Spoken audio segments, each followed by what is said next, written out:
For 200 years, advertising has been the backbone for funding journalism, and the newspapers and magazines had a pretty good monopoly on it. The internet has changed that completely. Newspapers and magazines and the main organs of mainstream media have been struggling trying to find out what comes next. And what we were trying to do was to provide an alternative to the dominant media ecosystem. How many people do you think on Substack are making over $1 million? There's certainly people making very healthy in the millions of dollars a year. You all take a stand that it is free speech. Is there anything that someone could write that you guys would take down? All right, guys, bang, bang. I've got Hamish here with me. I'm super excited to do this. I thought a great place to start would be on the current state of the legacy media. Substack's always in the news. You guys are taking over the world. You're a right-wing apologist, all kinds of different critiques. But I think that you all have a better understanding of the nuances, the pros and cons of the legacy world than most people realize. So, like, how do you break down the older school media outlets and platforms? What are the pros and cons of those platforms today? Well, it's a huge question. There's lots of pros. It's good to have people dedicated to the pursuit of fact-finding and fact-telling and storytelling around narratives that help us build better societies. And for the most part, that's what everyone in these mainstream journalistic institutions are trying to do, whether they're successful or not, whether they have the right approach or not, they're trying to do that. The New York Times does a lot of reporting, and lots of local newspapers around the country do a lot of reporting in unglamorous places and about unglamorous issues that wouldn't otherwise be done. It's really vital to the functioning of society. But some of the cons, well, the business model is totally broken. The economics of the whole industry is totally broken. It used to be the case that you could go into journalism and have a hope of having a good, stable career. Now those hopes are really diminishing. And so increasingly, the people who work in journalism tend to be from a certain group in society where they can afford to live on low incomes or like do long internships for free. A lot of newspapers are failing, magazines are shutting down, freelance budgets are being squeezed, social media is changing the way people think and how they interact with the news. And I would say that sort of mainstream media is in a bit of a spiral. There are some large global institutions like the New York Times and Bloomberg and Wall Street Journal who are just going to do fine. They'll probably continue to grow, but there's a huge hollowing out of the middle class, and it has consequences. It has massive impacts on how we all talk to each other and think together and try to solve some of the big problems, on the stories that get told, on the stories that get highlighted, on stories that get swept under the rug.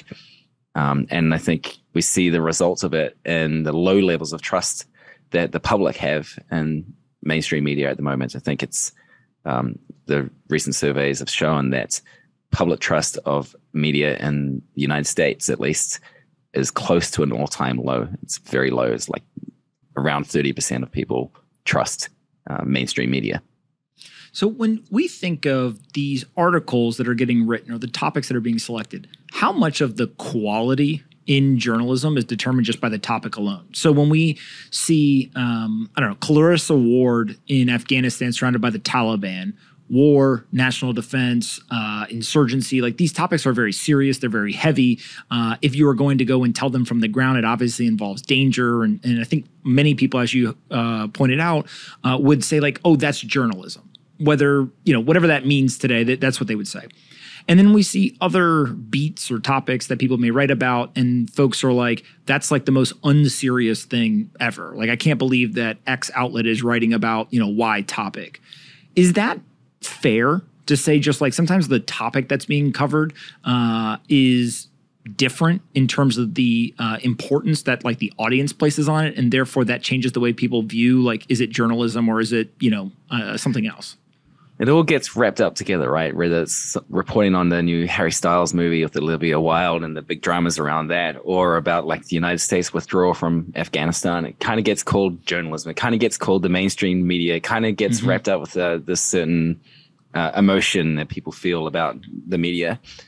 And I think probably in the most part, what gets paid attention to is the stuff that sells, the salacious stuff, the gossipy stuff, the easy to understand stuff, the stuff that you can consume in a tweet or in a YouTube video that you don't have to have any deep context on, that you don't have to be paying attention to currents of history for.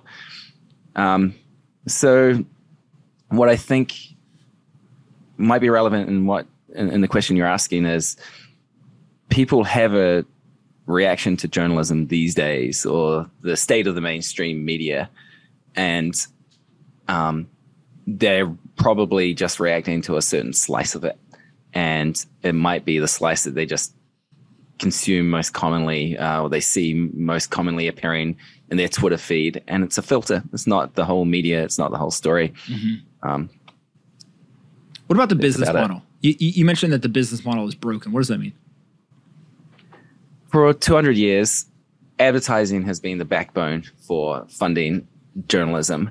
And for 200 years, the newspapers and magazines had a pretty good monopoly on it, because they were serving local markets, because they owned a distribution, and they appealed to a broad enough audience that they would get the major supermarkets and businesses in their local regions to buy massive ads. They would have the classifieds that would account for a lot of revenue as well. And people were sort of obliged to advertise for like selling their car or finding the babysitter or advertising the death of a loved one in the local newspaper. The internet has changed that completely. The internet is obviously the best place to go if you want to do effective advertising. If you want to know who's seeing your ads, if you want to know if you're getting value for money with your ads, if you want to have good targeted advertising. So Craigslist took away classifieds from newspapers. That was one death blow.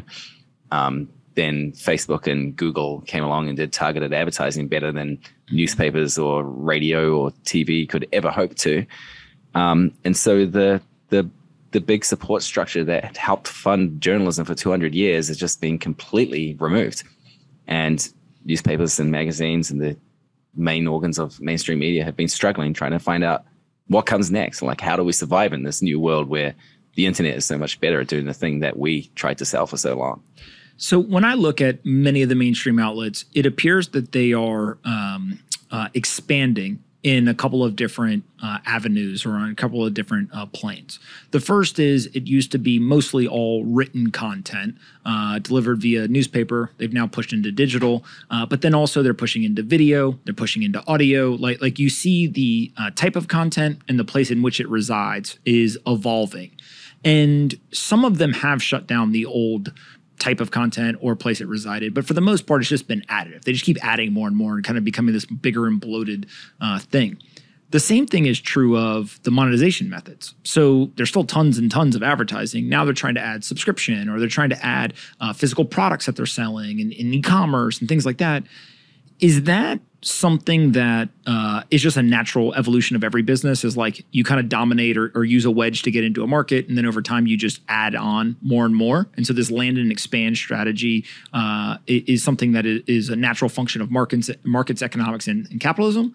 Or are they doing that because their previous approach is like on a lifeline? Like they're literally dying as a business. And so if they don't do this, then they will basically fail and go out of business, and it's more out of necessity than it is just like capitalism.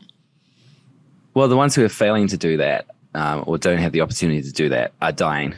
The ones that we see doing that, and the ones who are doing it effectively, are growing. And it's like the New York Times. And I guess the Washington Post has actually gone through harder times since Trump is out of office, because there's less interest in their content now. But with Jeff Bezos funding them, they've had a big injection of energy into expanding their storytelling platforms, so more digital, more video, more community type stuff, more audio. I think it's a natural, like they're playing to the landscape of the internet, and with the internet, there's no bounds. There's no like, you're not bound by the margins of a printed piece of paper.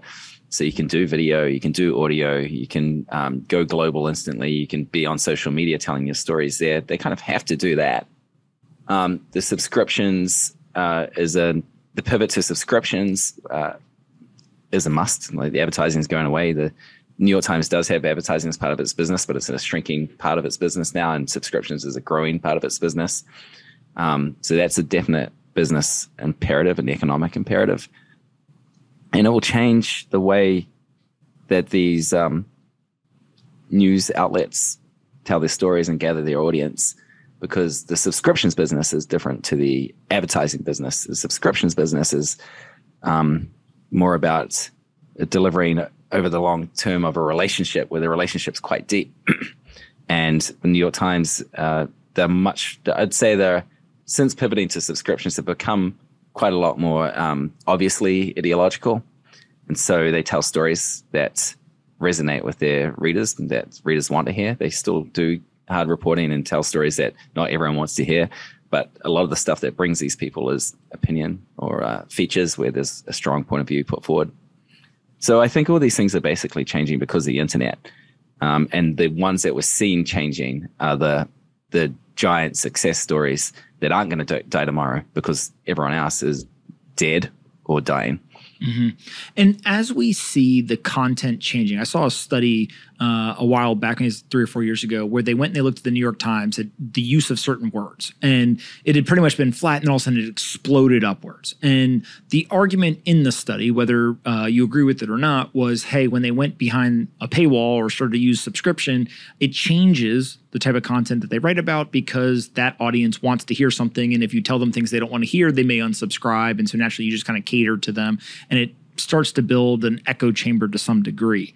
Is that a worry or a threat today to kind of these journalism organizations? Or is that something that, it's easy to call out, it's easy to point at some of these data points, but we haven't even gotten close to reaching a saturation point where it's something that could corrupt all of the mainstream media? Or how do you think about the importance of that? Well, it's going to be interesting, right? I don't know what the ultimate judgment is going to be on whether it's good or bad, but it's definitely a trend where where institutions and outlets are starting to play more to their audiences and having distinct ideological positions, and the audiences go to them because, in part, their positions are reinforced. It's not actually that new, but before the advent of the penny paper and advertising funded newspapers that were quite generalist, there used to be a lot more like a more parochial press where factions were catered to. Back in the days of Benjamin Franklin, there were sometimes one writer would assume multiple political positions, or they'd create one person like Benjamin Franklin would create multiple publications catering to different political groups or different political interests. In the UK, there's much more of a tabloid and broadsheet culture where the newspapers are oriented around ideologies or political positions. But also social media is doing this on a massive scale. As much as we might think of the likes of Twitter or Facebook as public squares, they also sort us into our ideological camps where we have the people who are on our team and the people who are on the other team, and then the subgroups within each team so that we get really sorted into our own particular filter bubbles. It's a definite challenge for us to overcome, I think, as a society. And I don't know what the ultimate result is going to be. But I hope that with things like Substack and more niches being covered more deeply, that there are going to be rewards for people who exhibit integrity and who exhibit the ability to cross party lines and say things that their readers don't necessarily want to hear, and that there will be people willing to pay because of that integrity. Social media doesn't really allow for that kind of model. The New York Times does a little bit, but they've become quite strongly ideological. But yeah, there's a lot yet to be seen. How do the people change? So when it's freemium or it is free with ads, we know the people who worked at those organizations. When they move behind paywalls or they try to push out into video or audio and kind of expand their empires, do the type of people who work at these organizations change? Or is really the change in personnel happening because of ideological kind of either differences or a feeling of, hey, this isn't a place that I want to work? I'm not sure. Well, hopefully with subscriptions and with models that are actually working in the modern day, these outlets can do better, and these Substacks and small niche publications and other platforms can do better and can make good money to support the journalism they're doing and to keep hiring people who can come and work for them. And so overall, over time, maybe this leads to a healthier ecosystem. But I think the greater problem is not so much based on like a particular business model, but in the last couple of decades, probably 3 decades, maybe more, there's been this trend away from journalism as being something that's sort of open to the working class, and there are like ink-stained wretches going after tough stories and sort of priding themselves of being dissenters and speaking truth to power, to a different kind of class where journalism has become like one of these knowledge economy jobs where it's, it's celebrated in Hollywood and it's a little bit glamorous, and you get to have a interesting lifestyle, interesting life, spend time with interesting people. And increasingly it's become a sort of profession that is closed off to anyone but those who have like elite educations or know the right people or like hang out in the right circles or have enough money, like I said before, to be able to do a free internship at the New York Times or Vogue, or have enough money to be able to, have enough family money or background money to be able to like take a really crappy salary at BuzzFeed and still live in Brooklyn. And I think that cultural effect is really large and maybe underappreciated. And it's been a decades-long trend. I always immediately jump to this idea of, is it intentional or is it just a byproduct of these trends, right? So for example, if you take a bunch of people who played college sports or who were in the military or who all went to the same high school or college, and you put them in a room, what do they talk about? They talk about the things they know, and they all have the same experience. And if you all have the same experience, then naturally there's not a lot of diversity in kind of the things you're interested to talk about for the most part. And what I think you're highlighting is like, well, if you then put all of those people into an organization that is supposed to be writing about, covering and discussing opinions and kind of the thoughts and ideas and critiques of certain ideas, well, then we shouldn't be surprised that you end up getting a lot of the same talking points over and over and over again. And so in some way, by driving out people who were different or came from different backgrounds or whatever, it really homogenized the content. And when that occurred, there's an entire group of readers and then obviously of the population that say, hey, like, you guys are crazy. Crazy just being like, you don't understand me. You don't understand my life. You don't understand what's going on here. And that feels like that part of this has gotten lost in the conversation and doesn't really get covered nearly as much as maybe it should. Yeah, well, I'll criticize myself because that's a nicer way to do it. But I have an elite education, right? Like I didn't go to big name schools, but I have an advanced degree. I think about intellectual things. I go to places with people who are like me, and I worked in the media. Canceled. You're canceled. Yeah. And all the people who I worked with were quite a lot like me. And, I'm a foreigner as well, like living in the States. And we would write about our interests. We'd write about what we knew. And we had certain prejudices, and we weren't aware that of many of those prejudices. But you think about a country like America. Like I look back and when I was a journalist thinking like how naive I was about what I didn't know. And America is such an incredibly diverse country. And yet the mainstream media institutions, the main organs we have for communicating journalism across the country are all based in these sort of enclaves in New York and San Francisco, Los Angeles, maybe Chicago, these very like wealthy places with people and with the storytellers are people from elite backgrounds, usually pretty comfortably middle class and above. And they haven't spent much time like in the foothills of Appalachia or in Alabama or Arkansas and some of those small struggling places that get overlooked. And they have, not through bad intent, but they have certain interests and causes that are not necessarily at all aligned or relevant to a huge number of people in this country who also have to we also have to get along with and understand and try to solve problems for. And so, the gap between the haves and the have-nots in the States seems to be growing. And the people who work in the media are definitely on the side of the haves, which creates problems when it comes time to like trying to empathize with and understand the have-nots and trying to bring these groups together. When you all started Substack, was it, let's go save journalism? Was it, hey, this is a way for writers to make more money? Was it, we want to read different things? Like what was the impetus for saying, let's go do this? Because I think people forget entrepreneurs are making the biggest bet. They're spending their time, their reputation, years of their life are probably being removed by the day, given the stress and all of that. And so like, what convinced you, okay, let's do this? Yeah, I actually resisted it because of those things. I was a reporter, right? I was a writer, and I just finished writing a book, and I was setting myself up for a career as a writer, which is difficult in different ways. But I wasn't about to go and become a startup founder because that's a tough job. Like it's you can't ever really switch off. It's under immense stress. I had been a reporter at Pando Daily a while back, which was covering startup ecosystems, and we were telling stories about these founders who were so deeply depressed they were committing suicide. I knew that it was like a difficult journey. I wasn't that eager to jump into that and make it my life. But it was my wife who convinced me that this problem is so important, and I'm particularly interested in it and well cut out to try and tackle it because of my background in journalism and then in tech and being an independent writer and sort of writing about media business models and media technology startups that had not quite got there in the past. That eventually I came around and thought, okay, I've got to give it a shot because Substack could work.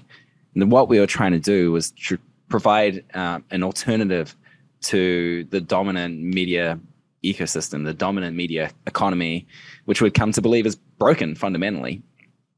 And it started when Chris wrote this blog post. He had been one of the founders and the chief technology officer of Kik, which is a huge messaging app with hundreds of millions of users in its heyday. But he had finished working there and he wanted to write some more stuff. And he wrote this blog post and he sent it to me for my feedback before he published it. And in the blog post, he was kind of decrying all that was wrong with the media ecosystem, which was that because online advertising was at the center of it, social media giants had risen up and created these new powerful information systems that had us all kind of addicted. But the types of content and behavior that those social media networks were rewarding was stuff that's like divisive and pits us against each other and polarizes and is sort of based on cheap outrage and clickbait. Those are the things that succeed in those systems. And there's not much to do with like quality and truth telling. And as a byproduct, it also meant that the business models that supported good journalism were being eroded and writers were having a difficult time finding ways to get paid. And so who's left to do this important work? And Chris sent me this essay and I said, yeah, all these things are true, but people in the media know these things are true. What no one knows is what's something productive, what's a better way forward, what's something we can do about it. And that led to the discussions between us. He never published that post, but it led to discussions that became Substack with the sort of core insight that rather than monetizing viral content, it would be better to monetize a relationship, a direct relationship between a reader and a writer, where the reader pays the writer they trust. And therefore, the reader becomes not the product as they are in social media, but the customer. And then the writer can have a clear path to sustainability by rewarding the trust and attention of their readers. When that's basically turned into Substack. So when you think of that, I think now you can point to and say that thesis was correct. People will argue how big it can be, what the unit economics are, how you attract writers, all the frank bullshit, right? Just throw that out of the door. The core thesis is correct in that people are willing to pay for content from people that they trust. And that trust can be derived because this person's saying everything I want them to say and makes me feel good. It could be because this person has unique insights into a topic that I want to learn more about and everything in between, right? It feels like there's quite a bit of different topics, different types of writing, all that stuff that's on there. Yeah. When you look at the things you got wrong, were there any parts of the original thesis that you're like, we thought X would happen, and we've been surprised that it didn't manifest itself, or maybe we thought A and it ended up being some variation of it, but we got the initial part wrong? One of the gratifying things is that we actually started the company by publishing an essay outlining what we care about and what we're trying to solve and what we're going to build, and then we followed up by building the product and launching the first few writers, and they succeeded, and we went off to the races. We've got we make mistakes all the time. The sort of micro mistakes along the way of just trying to run a business and trying to run it in public, really, because Substack's a very public platform. But the core things that we set out to do and the promises we made early on have remained true throughout Substack's history, and we're 5 years on from starting the company now. And I think we've been able to like stick to those principles because they're pretty simple. It's like you can start a paid newsletter or a paid publication, and someone can come and read it. And if they like it enough, they'll put their name on the mailing list. And if they like it very much, they will pay some money to help you keep doing this work and to keep going. We haven't, we've resisted going into advertising. We've resisted building like addictive news feeds where the content is sorted by like engagement.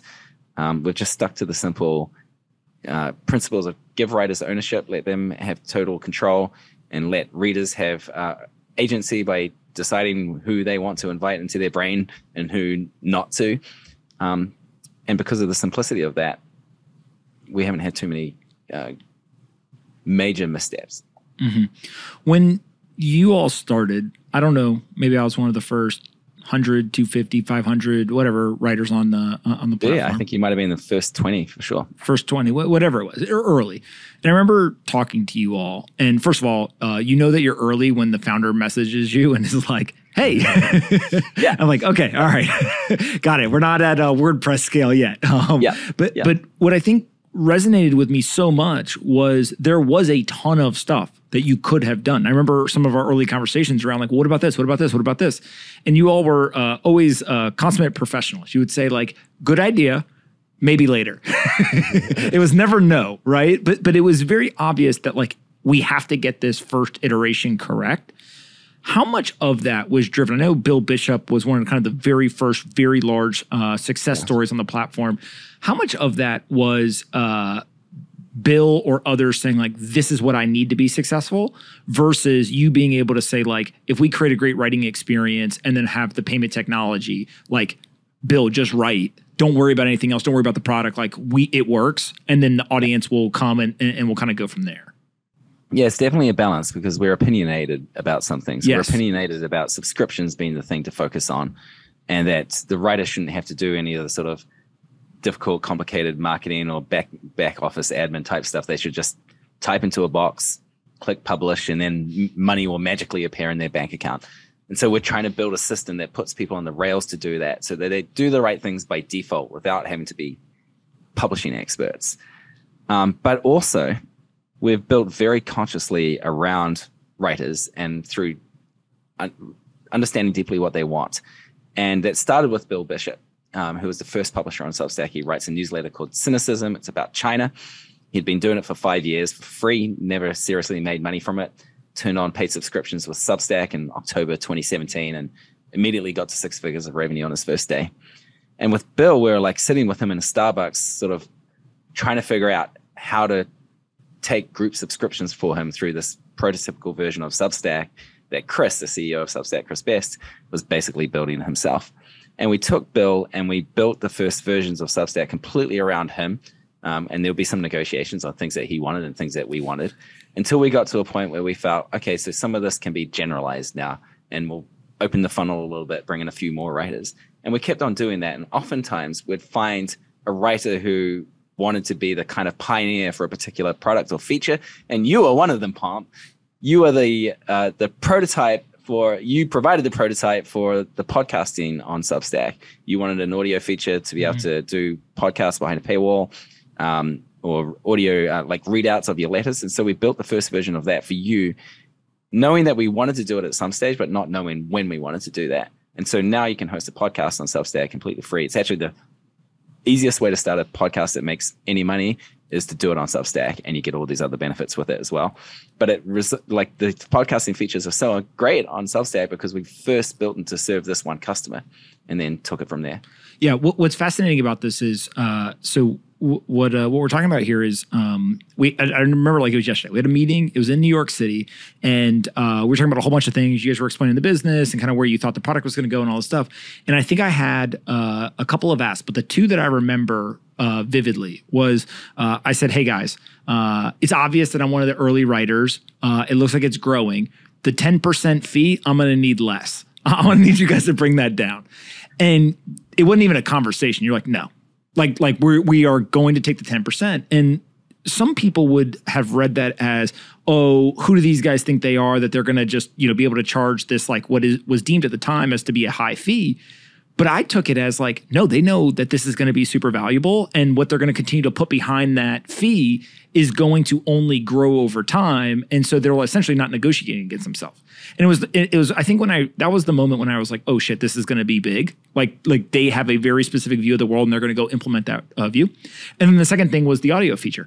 And you guys were like, okay, we're not going to change the fee, but like the audio thing, that's interesting. Like tell us more. And then you went and you built it.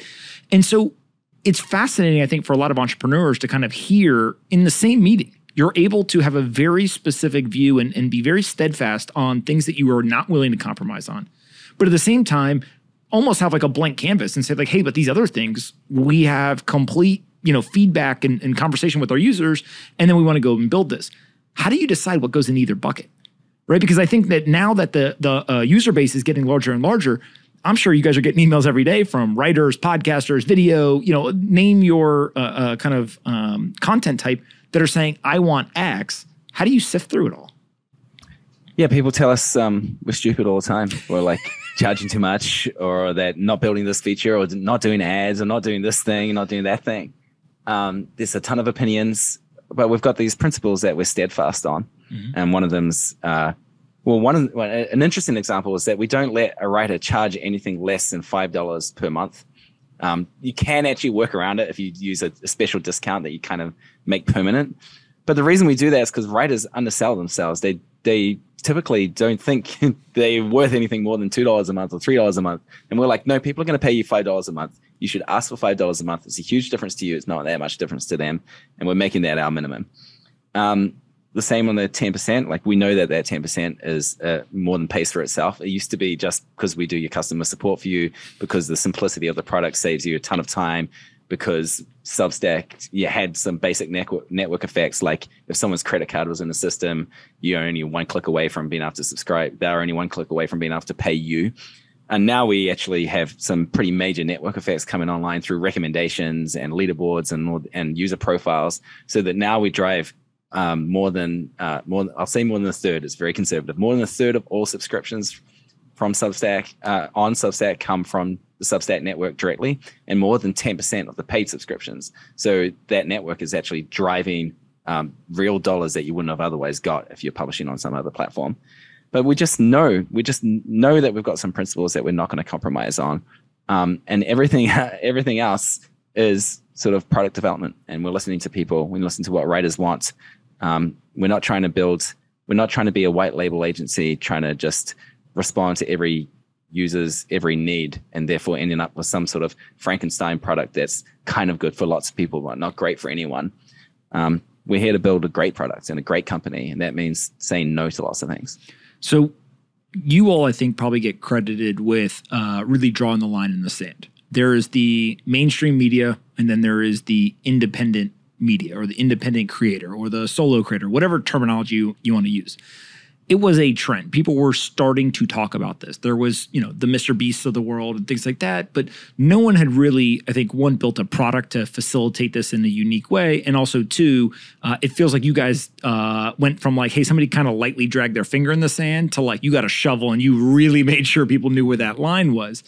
How do you view the new world? Where are we going? This like independent media, individual creators world.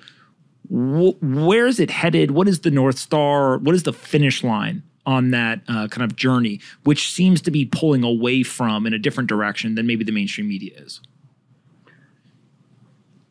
Well, there are some bear moths of the mainstream media that will remain pretty recognizable. New York Times, Wall Street Journal, their businesses are fine. They're not going to go away anytime soon.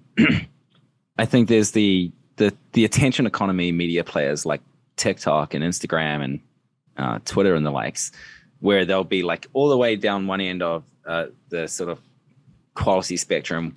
Not to say it's all going to be bad quality, but of a quality, where it's going to be like, here's where I go to waste my time. This stuff is mostly junk food. I know I'm not like nourishing my brain, but I love it. I'm having fun with it. And then there's going to be a new media universe where Substack is hopefully going to be a big part of it, where new types of businesses will be made and new types of outlets and publications will be created that weren't previously possible with the old model, because now there's zero gatekeepers. You can start a media business on Substack at breakfast and be making money from it at lunchtime. People think that, by the way, people think that's hyperbole. You're dead serious, and I've seen it work. Explain like the effectiveness of a product that you can go click a couple of buttons, turn around and ask people to pay you, and you're literally collecting revenue within hours. Yeah, it's part of that same philosophy. Like, we want people to be able to show up, type into a box, click publish, and then money magically appears in their bank account. It takes about 5 minutes if you want to set it up, because you've got to connect a Stripe account. And you've got to tell the world about it. But yes, you can publish a post within minutes and then money will appear in your bank account. And it's really a special model, because you're not dependent on an overlord to be deciding on how you get paid and when you get paid. And with Substack, the money comes in on a rolling basis. You don't even have to wait until the end of the month. And so when you get a story that breaks out, when you do some good work that gets a good audience or gets talked about a lot, you actually get a pay rise, because you get a flood of new subscribers coming into your system, and people, some portion of them are going to become your paying subscribers. And so you get rewarded for doing good work and get rewarded for doing good stories, which is a feeling that's totally different from working at a newspaper or a magazine or a news site, where you have to wait for the bosses to decide whether or not they're going to give you a pay rise, and they're not going to give you a pay rise because their business is dying.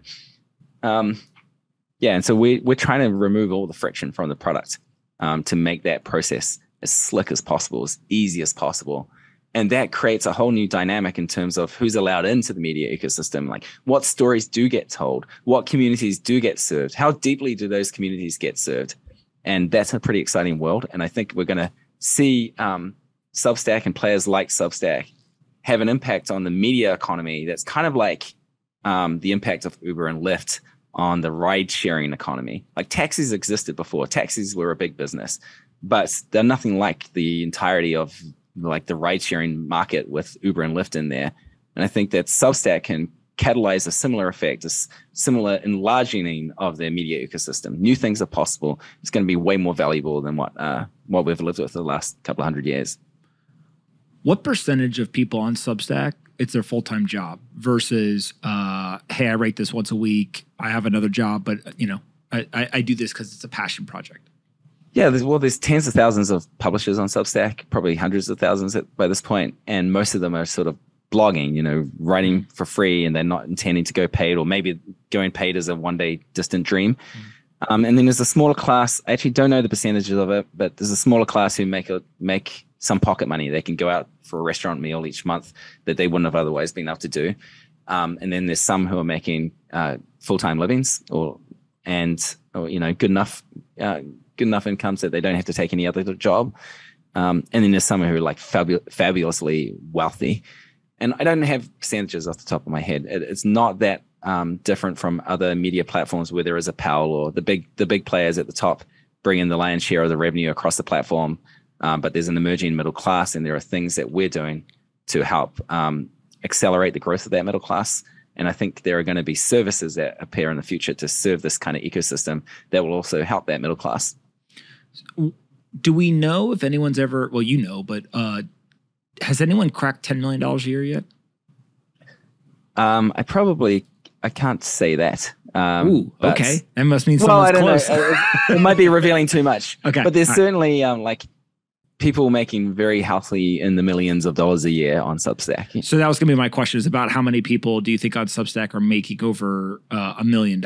Is it like 5 or 6, or is it like 50 people? It's more than 5 or 6. I won't give the exact number again. Okay. This is kind of something we want to keep under our hat at the moment, but it's a nascent platform. This number has grown fast and is looking pretty good.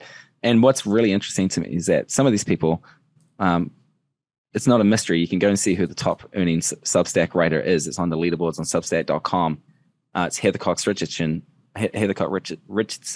She was previously writing the same post that she does on Substack on Facebook for an audience there that just showed up every day, and like some trolls would leave comments, like giving this stuff away for free. She's still doing it for free on Substack, but she gives people the ability to pay if they want. And one of the privileges they get if they're paid subscribers, they can leave a comment. So she was there's like lots and lots of value created out of nothing, where she wasn't making any money. She's making tons of money now. There are other journalists who have left really respectable, big paying jobs at major mainstream publications, who have left and quintupled their income on Substack. And in one case, I won't name names, but increased their income by a factor of 10. So 10-tupled their income. One of the pieces, for me, that's extremely exciting because it's unlocking all this energy in the universe. Yeah, one of the things that I literally was just talking to somebody in the mainstream media. She's a reporter. We were talking about something else. I realized, hey, may not be so happy where she is. And I just said, completely off the record, explain a little bit more.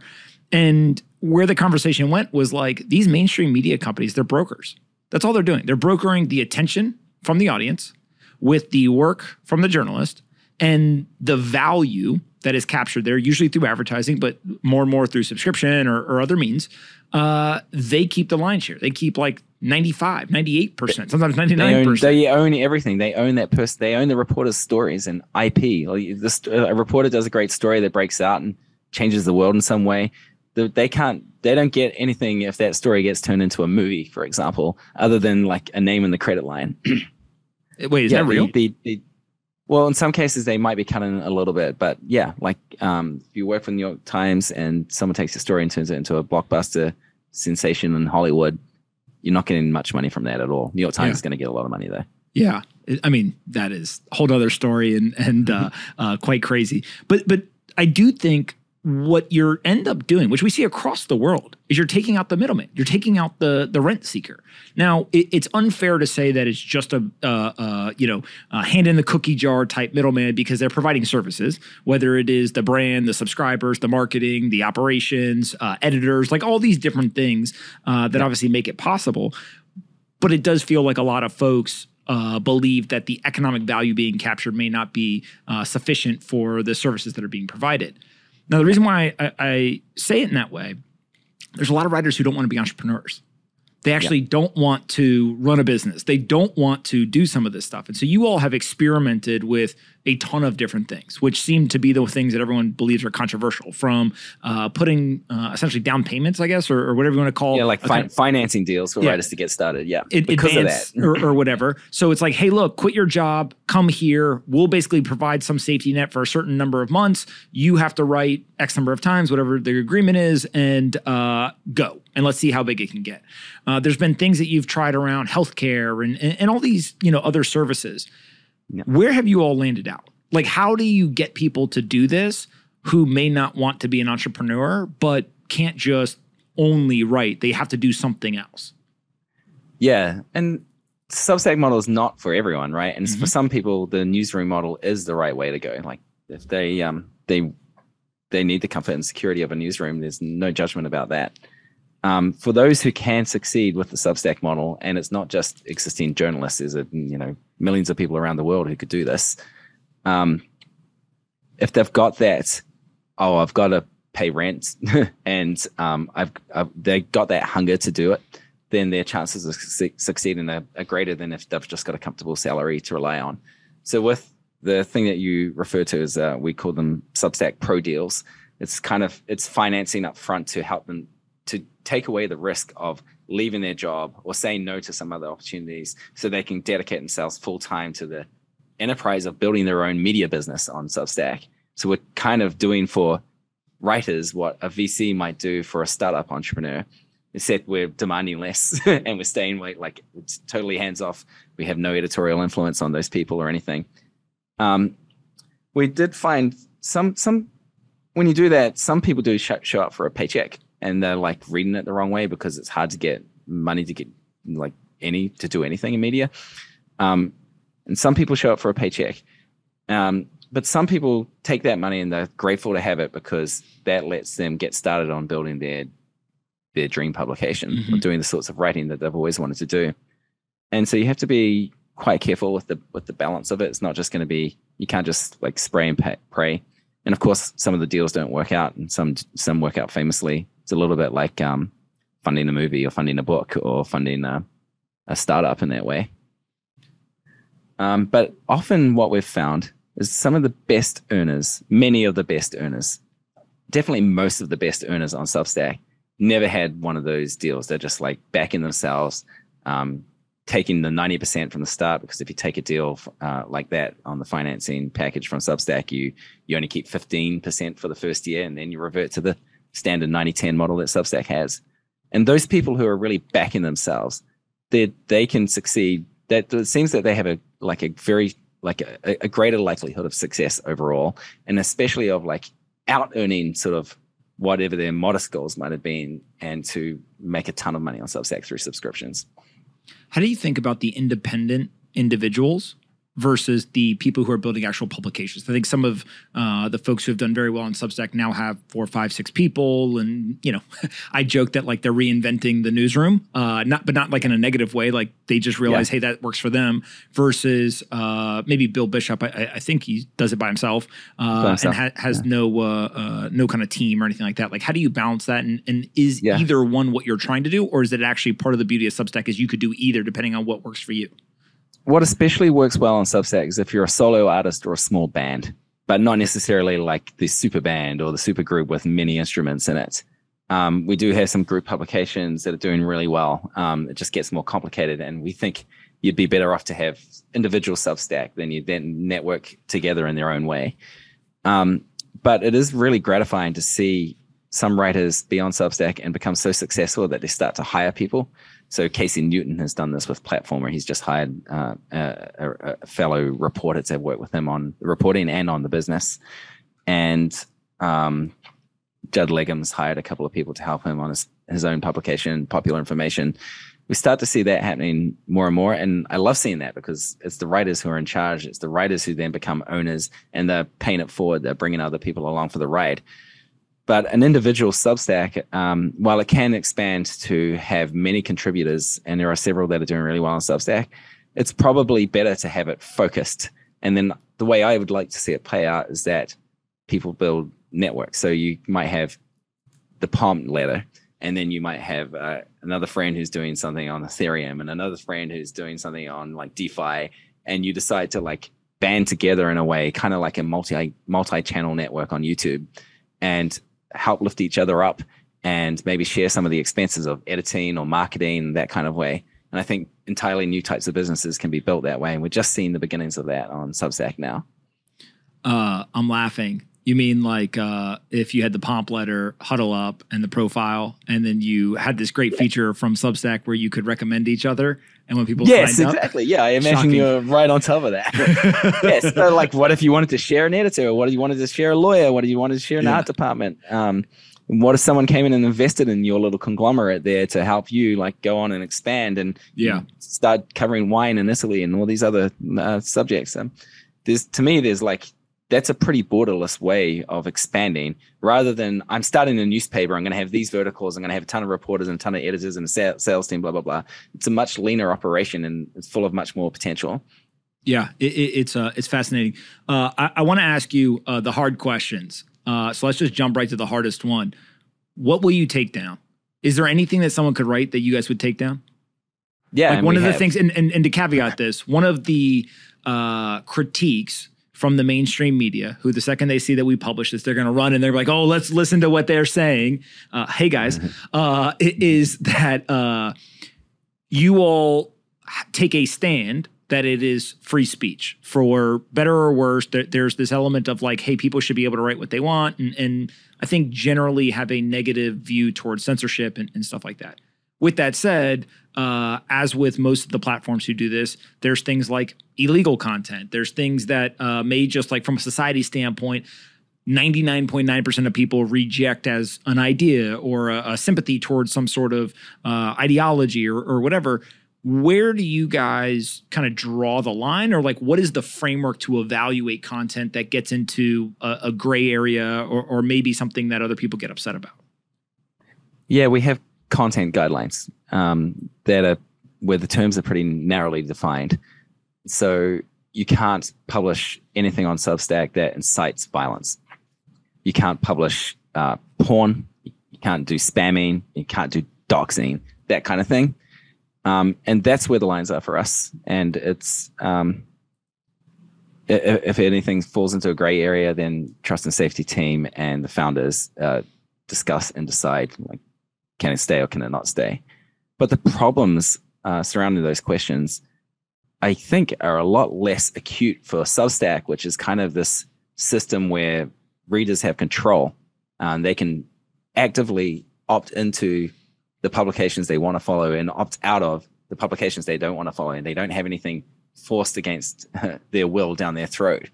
The problems for us are a lot less acute, I think, than in the social media giants where there's these massive amplification machines that are kind of incentivizing provocative content and controversial content and rewarding those types of behaviors. And so those problems there are like, it's a different set of problems. They might as well be different media. They are totally different media ecosystems. They may as well be in different universes.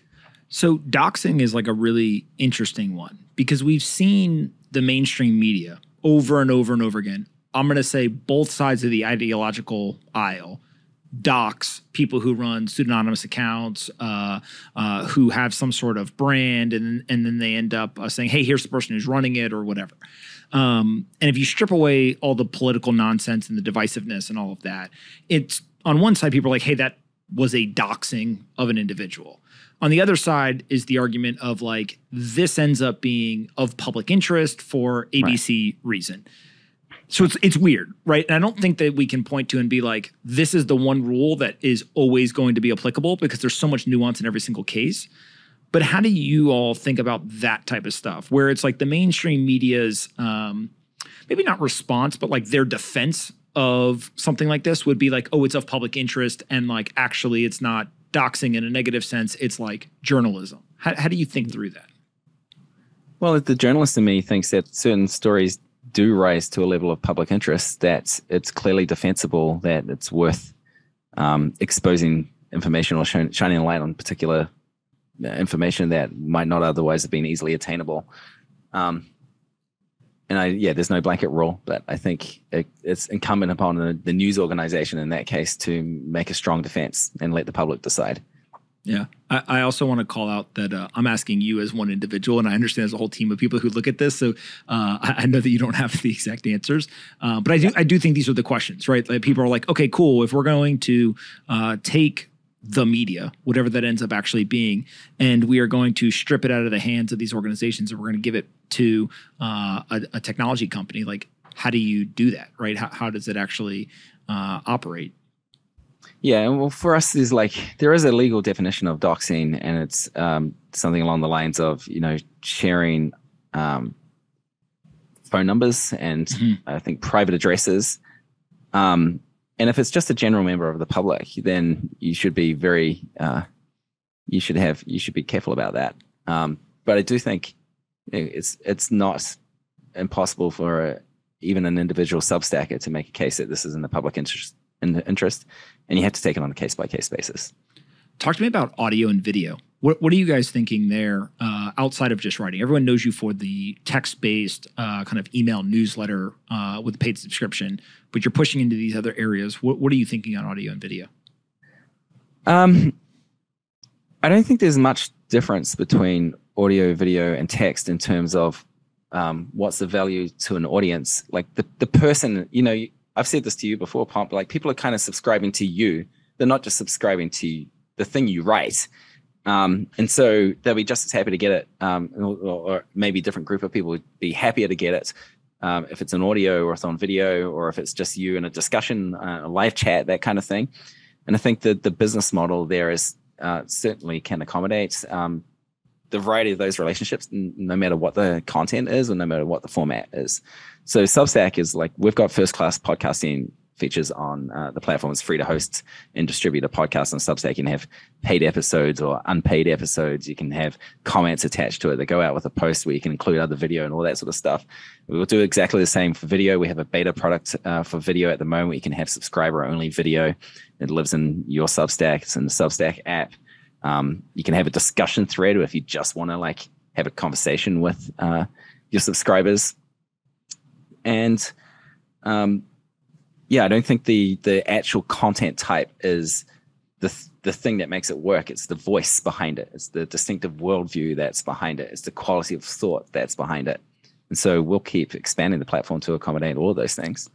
So you hit on this a little bit earlier, but one of the parts that you all seem to be pushing into that I find the most fascinating, this is me speaking as a consumer of content. This is me speaking as a Substack user. And it's also me speaking from like a investor entrepreneur of just like watching the product evolve. And I think that you guys are playing a little bit of chess here, is that all the features in the beginning were one-to-many communication. It was very much, I write an email, I send it to an entire list. Yes, there are comment sections or whatever, but for the most part, it was one-to-many. Podcast, same thing. I record, I send it out. Video would obviously continue that trend. You're now pushing into more of like the threads type content, chat, things where it may not be as much one-to-many. It could be more one-to-one, or maybe it's the creator of the publication is just one of many people discussing a topic, an idea, or whatever. And so it moves from that one-to-many to more of like this like community aspect. Yeah. Is that something that you think you guys will continue to double and triple down on? Is this just a test? Like, how do you think about one-to-many versus like community type stuff? Yeah, well, I think it's kind of, there's a formality spectrum, right? So you can be in your most formal mode, broadcasting. You could be publishing a post or publishing a podcast episode or publishing a video. And this is like the thing that you've put a lot of thought and time behind, and you're willing to defend it and argue it in public. And you click publish, and there's a moment, and it's like, all right, now this is being broadcast to my world. And then there's the other end of the spectrum, which is something we've been trained on for decades now with social media, which is sometimes you don't want to have the high bar of formality to meet. Sometimes you just want to have a chat. Sometimes you just want to have a discussion. Sometimes you just want to hang out with people who are interested in the same things you like. And so we are starting to do more work that enables that kind of conversation. And so we have discussion threads, which already exist in Substack. Instead of creating a post, you can just start a thread. It's kind of like a Facebook group post, for example.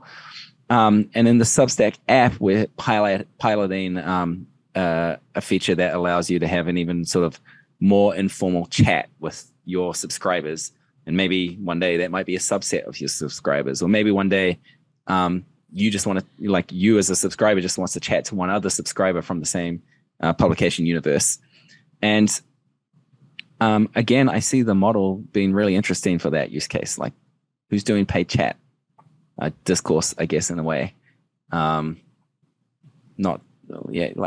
think there's like the idea of having a close, high signal community that's tied to the publication, but is not all of the publication, is just really interesting. And I don't know, like, what is ultimately going to look like, but it's going to be a really fun area to explore. This is fascinating because I tweeted it recently and everyone was all upset because they didn't get the invite to the groups, which was not my fault. But I said, look, I've actually found private group chats to be way more valuable to my learning information consumption over the last couple of months than social media. And some of it is just like high trust versus low trust environment. If you put something on Twitter and you got a big audience, like the trolls are faster with their fingers than, the supporters, and also more relentless. But at the same time, it's a different medium. It allows for much more follow-up and nuanced discussion and kind of all these different things. And so it feels like if I was to come out and be like, let's start a paid chat room, people be like, all right, dude, like, sounds like a scam, sounds like a paid trading signals, or, like whatever the joke on the internet is. But when you actually start with the community of like-minded individuals around certain types of content, whether it is the written form, audio, or video. The chat now is a supplementation and allows those people just to have kind of more real-time feedback and communication. And if you could in some way replicate these very small private group chat value in the larger audience, like, damn, would that be powerful, right? Yeah, I think it's like, it's very interesting as an idea, at least. I'm excited for what we're doing here. But I do think of it as like, now everyone can have their own social network. And what becomes possible when that's the case, even if it's just a small social network, even if the only people in your social network are your family. And we acquired a company called Cocoon that was actually building these sort of small community social networks as well. And they are helping us, that team is helping us build this next generation of discussions and threads on Substack. And social media is completely different. Like social media, like it's fun to chat in that real time kind of way and have back and forth, and you can find your communities on social media, but it's all a big performance, and the trolls are only a click away, or a quote retweet dunk away, and people get points in that game for being mean to each other or for like taking someone down in a spectacular fashion in front of all their friends so that all their friends can laugh at you as well. Whereas in the community, the closer, tighter knit community like you see on Substack, people are there for similar reasons. Like I like this guy's voice too. I'm deeply nerdy about this particular topic too. And if I'm paying to be there, that's an even stronger signal. Like I care about this as much as you care about this. I care about this so much that I'm willing to part with money to be here. And that can create a whole lot of great conversation, much more productive conversation, much more good faith discussion. And I think that kind of thing in the long run can have a big impact on the quality of discourse in society. Yeah, it is. If it is possible to get there with a community and you're able to navigate the spectrum of what you call broadcast all the way to chat, damn, is that powerful? And then also, in some way, it's fascinating because by building the infrastructure, it almost seems like you all are sitting there saying, how do we take this group, which the initial thesis was like they want to have a more intimate relationship by removing the middleman with the creator of that content. How do we just pull them closer and closer and closer and closer together so that they feel like they're getting more value, they're willing to part with that money, but the money is not necessarily going to a media organization. It's going directly in the pockets of the person creating the content.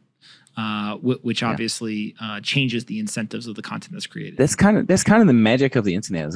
Like the internet kind of started off this way, like in blogging days and in Friendster days, and Facebook pre-advertising, Twitter pre-advertising. There were much more authentic relationships and direct relationships, and people weren't trying to game it in a particular way. There weren't these engagement-based algorithms sorting us into giant tribes and pitting us against each other.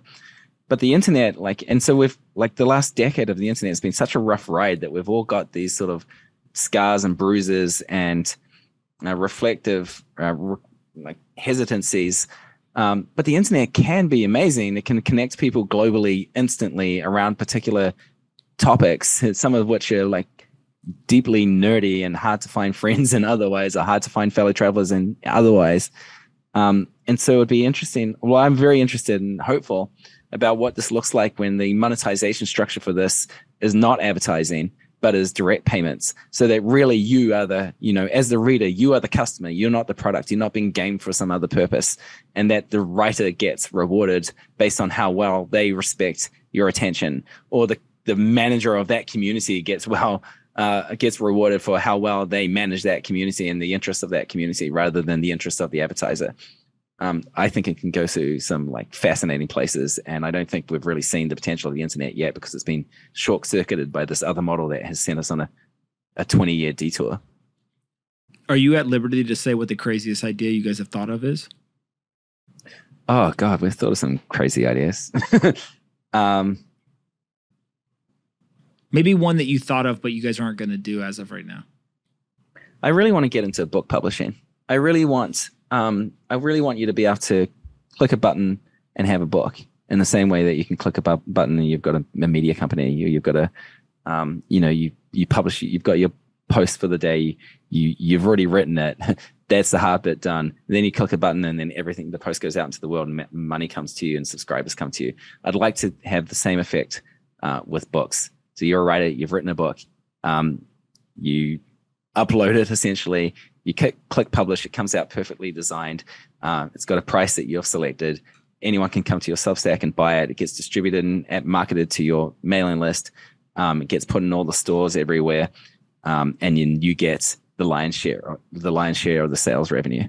I think there's great potential for that model. It's a little bit beyond where we can go just right now, but I do hope to get there. Yeah, that would be absolutely fascinating. And, you know, we've seen a bunch of people take their blog posts, their emails, whatever, and turn them into books, right? So if you're the place where that stuff lives, it seems like it'd be pretty easy for you to be able to just scrape and say, hey, here's the 10 most popular ones. They're this length, put it into a book and do a little bit of light editing and off you go. Don't you know someone who's turned part of the ethos behind their Substack into a book recently? I do. Paulina, I'll tell you actually, I don't even know I'm telling you on this here, but one of the pieces of that process that was fascinating to me is Paulina was talking to a lot of other authors, and a piece of feedback that she got from people who had published with some of the independent publishers, with some of like the big houses, and then some people who had self-published, was how little the most professional of the organizations did when it came to distribution, marketing, and like the actual selling of the book. So much of their process is focused on like the creation of the book. And then they're like, okay, we move on to like the next customer essentially.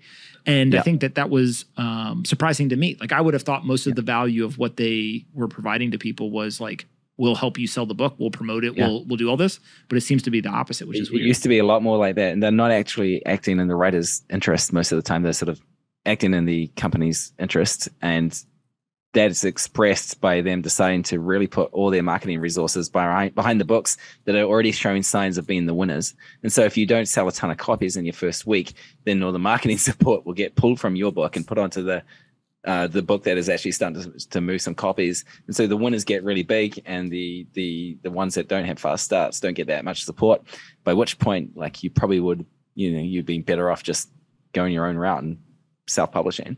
Yeah, it is.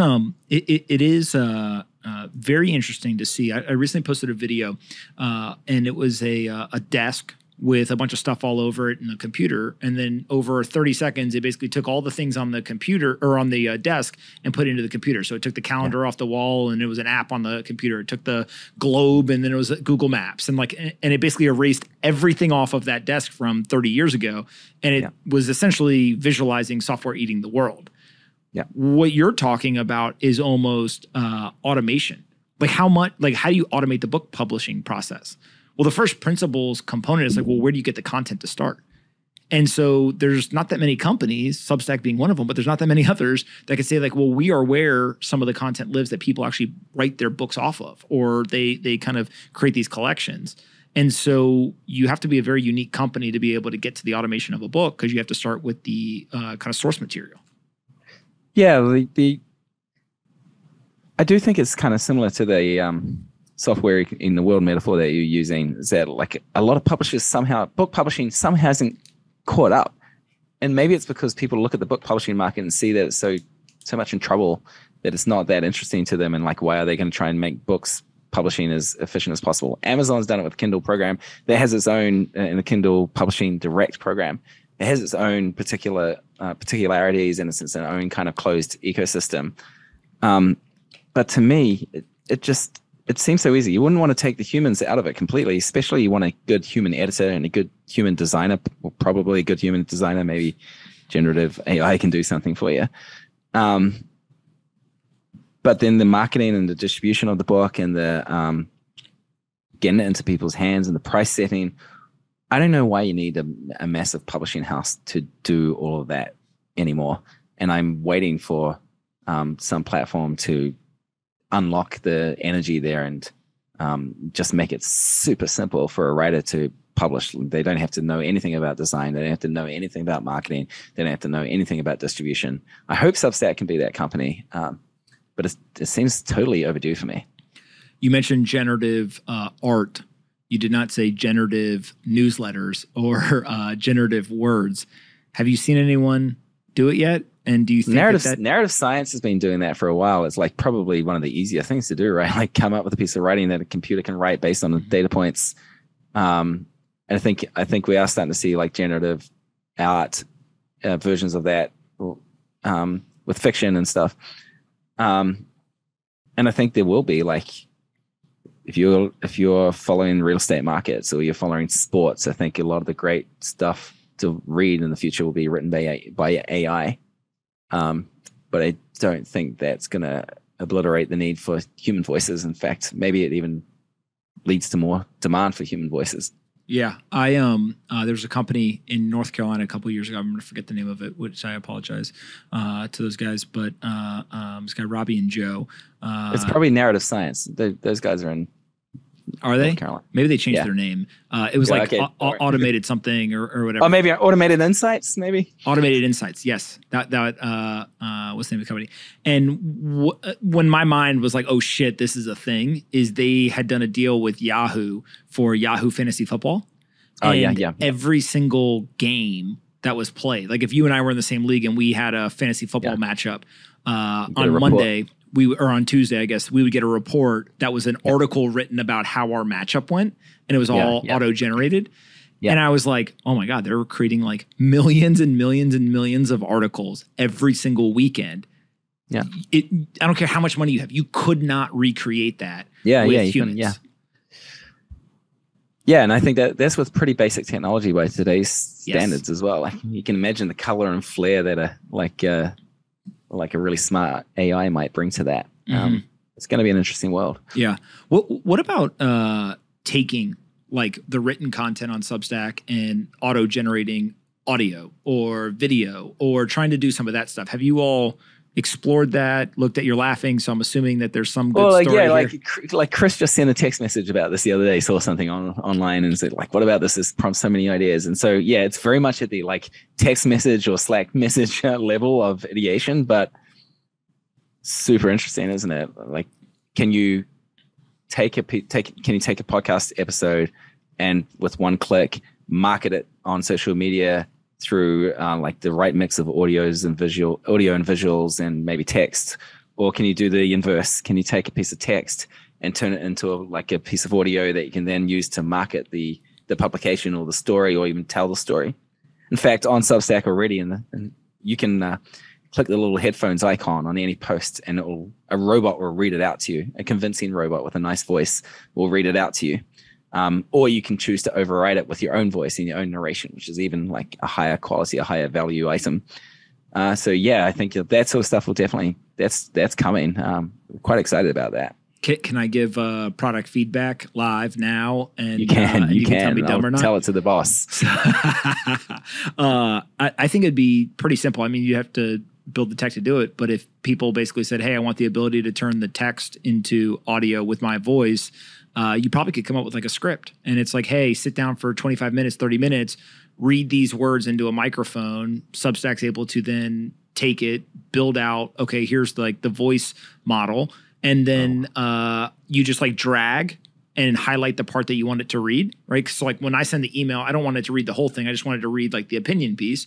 And then you just click a button. All of a sudden it makes the audio and you're good to go. Now for me, I love it. Save me 7 to 10 minutes a day, right? Like not the end of the world, but at the same time, it's like those little things that get you closer and closer to content creation that is high quality, but saves time and increases money for the users.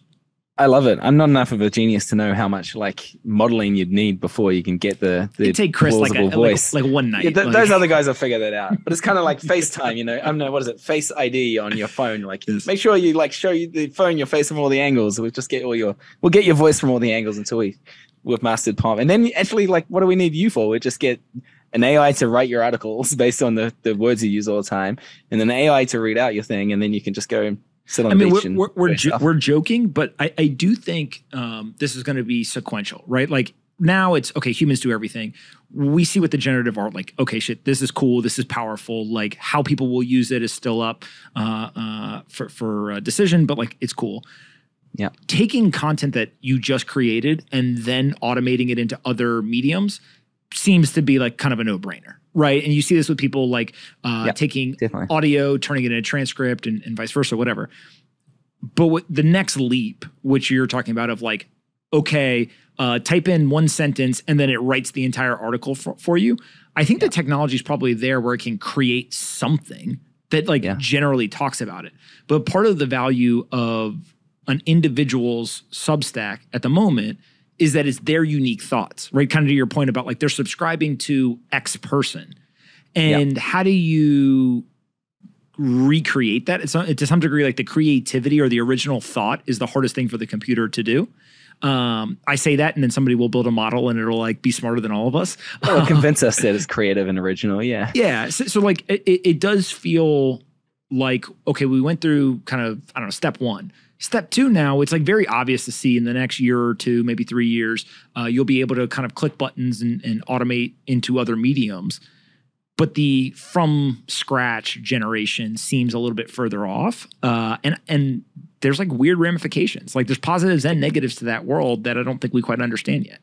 Yeah, we can't be too like the rate of development with this generative art stuff is incredible. And we can't be too far off, like 10 years from being able to like, if you died right now, like I could load up my Pomp app and have a conversation with you that seems original and where you're actually responding to me, or at least I'm watching a video message from you with a new idea based on all the things that you've said in the past or the things you've written in the past and your image. And no, I'm going to like, that's fucked up. I'm sure that's going to be possible within 10 years. And so I might never have to end my relationship with you despite you not being on this mortal coil anymore. The other be crazy. The other piece of this that Plin actually has this skill, and I've never said this to her, but it's like talking to a computer sometimes. Like we'll be talking about something. She's like, oh, that reminds me of, and she'll pull out because she's just spent so much time. Like this person said this, or this event in this person's life, or in this profile, they did this or whatever. And what you start to think about is like, Google does the same thing. And like all these systems are just mapping information or data points, and they're able to begin to understand the relationship between them. And so a writer, what do? They write thoughts. So if you're writing about economics, for example, if you mention, March of 2020 when the market crashed, like Substack knows what your writing was back then. It can easily go and see that. And you have, if a writer is trying to kind of build an ecosystem of content, they're linking back to old pieces. And like, it does become like a very interesting technology problem where maybe you don't actually generate the article, right? Or the piece, but can you almost say like, hey, by the way, you just talked about this concept, reminder, you mentioned this 3 times in the last 2 years, and then here's the hyperlinks to the pieces, right? Or something like that. I love that. Yeah. The system can be prompting you, but not forcing you to include other like references to things that you've done in the past or that appear in other parts of the network. Like, oh, you're writing about Obama's legacy. Do you know that like 4 years ago, Andrew Sullivan published this big thing based on an interview he did with Obama, blah, blah, blah. Maybe you want to like, this sentence seems to be relevant to exactly the thing you're writing now. Do you want to reference it? It's, I think sort of like if you start to create a central network for writing like that, then the opportunities for that kind of advantage present themselves, and it's cool to think about. Yeah, I completely agree. What do you think is the greatest critique of Substack? When you think of all the critics that are out there, what's the one that you agree with, or the one that you're like, you know what? I actually think that that's like a pretty fair thing. We're working on it, and hope to be better or improve the product in that way, or whatever. I think the potential for audience capture is a difficult and interesting problem to work on. So, when you're shilling subscriptions, people might choose to pay because you're telling them things they want to hear. And you might get it in your mind that you don't want to say anything that they don't want to hear. And I don't think this is a big problem. I actually think it's a worse problem on social media, but it is like a risk. Like effectively you could be running a cult, or you might be a charlatan or a huckster, just like selling bullshit because it's going to turn into money through willing participants who choose to subscribe because they love to hear that stuff. And I think that's actually like an education problem for society, but there might be some product design and platform design things that we can do to help people connect with the people who have high integrity ratings, or make sure that there might be more, like, you get exposed to more perspectives than you might have otherwise come across had you just, followed this one writer. So I think there's not nothing to that critique. There is a risk with a subscription model that audience capture can happen. And I think it's incumbent upon us to be like hyper aware of it and sensitive to it. My last question for you is, if we do this again in 10 years, which of course we will, what is the vision of what Substack has become? Is there something different than what the public would think? Well, I think one version of it is that just could be like a vastly larger expression of what it already is, which is this like a network of publications where writers have direct relationship with their readers. And sometimes those writers are actually doing podcasts or video or live chats, or like mostly focused on community type stuff. And I think the tremendous value will come when the network gets thick, when you start to get more and more readers and more paying subscribers, just because you're a part of the network, and there's lots of interaction from readers to readers, and lots of interaction between readers and writers to writers. I think that can get really large, and that there might be new supporting business models that Substack can explore and that writers can explore within that. For example, I would say that Substack at the moment has taken the media through a phase of unbundling at the moment, but there are going to be new bundles in the future. And so ultimately I see like a huge media ecosystem that's more valuable than the ones that have been presented to the world for the last few hundred years. And I see a system where writers have a lot more control and ownership, and they capture the majority of the financial value created within that ecosystem. And readers have a lot more agency, and they're getting better experiences than they were given by the media ecosystems that have dominated to date. So I think it can be really rich and vibrant and deep and valuable. I hope that world comes to fruition. That sounds amazing. You're helping make it happen, man. No. Where can we send people to find you on the internet, or if they want to learn more about Substack itself, where can they go? You should check out my Substack. It's at substack.com. There's a bunch of writers there you'll find to love. You should create a Substack, substack.com/signup. It's much easier to publish things than you might think. You don't have to commit yourself to a big newsletter. Just write one thing or post one photo or one video. Substack.com is the place I'd send people to. Don't go to Twitter. Twitter's where the brains go to die. You may not be wrong, my friend. All right, I appreciate it very much. We will definitely do this again in the future. Awesome. Thanks, Paul.